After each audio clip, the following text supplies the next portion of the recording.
Greetings, Eric Bakker, naturopath, author of Candida Crusher, coming back to you with part 2 of stress and Candida. Thanks for tuning in.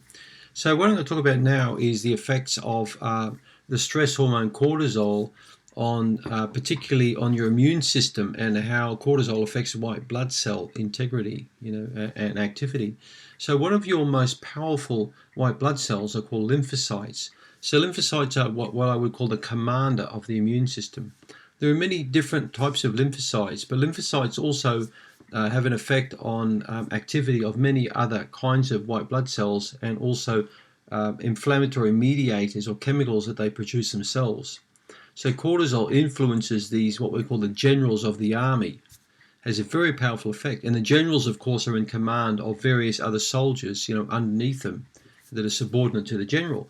So, and cortisol, being the admiral, controls, the general. So when you think about it, stress has an amazing effect on your immune system, incredible effect. So let's forget about sugar for the moment. Let's forget about what you're eating. Let's look about the stresses that are affecting you right now in your life, and how they could basically affect your Candida or continuation of Candida. Okay, very important concept that's never spoken about, never written about, but I'm going to bring it to your attention because you may not be aware of the situation.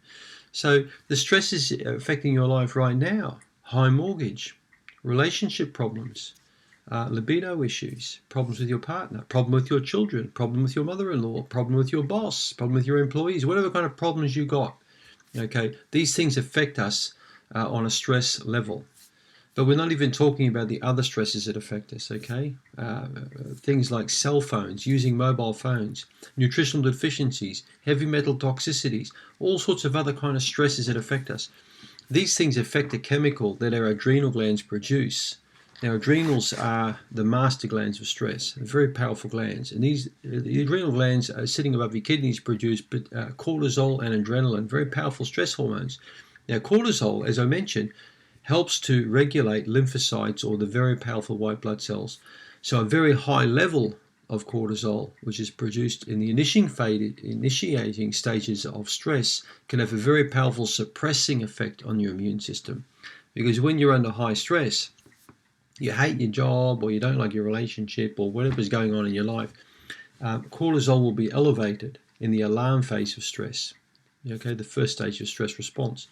As cortisol elevates, what happens is the lymphocytes, in fact, their activity gets suppressed. They get pushed down. So what you're going to find is with very high cortisol, in fact, you could have an almost complete disappearance of lymphocytes from the body. Now, when that occurs, you're going to have a very poor immune function. And this is why a lot of people get sick after they get stressed.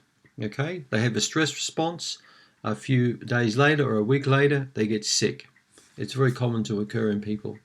So how many people out there with Candida know about this kind of effect, about stress, a bit of a washout period, and then an exacerbation of their Candida? So it's important to make sure that you've got good cortisol levels, so they're well balanced, okay? So cortisol not only affects your lymphocytes in terms of suppressing their effect, but when cortisol is high, as we said, it suppresses it, but when it's very low, the white cells, in fact, increase in number. And this can cause increased inflammation, pain and redness and swelling of the area.